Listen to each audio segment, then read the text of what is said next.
Halo guys, balik maning channelku Mami Zaki.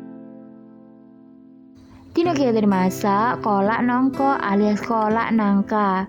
Bahan-bahan nih kabeh wis tak sepil yang video iki yo guys.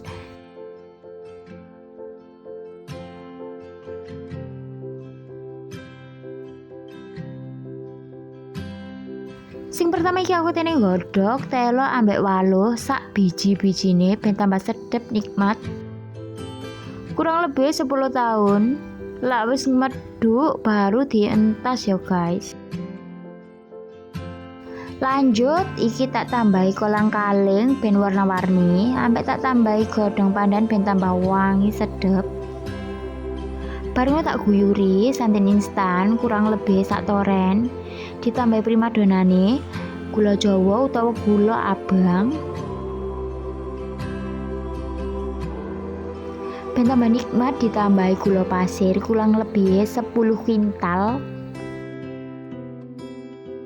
Ben tambah gurih ditambahi uyah setengah sekrop. Nah, polo godhokane dicemplungno.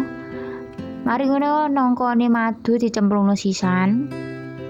Diudhek nganti medhuk rata. Tak tutup sediluk ben mateng santene. Nah, mumbul lumop.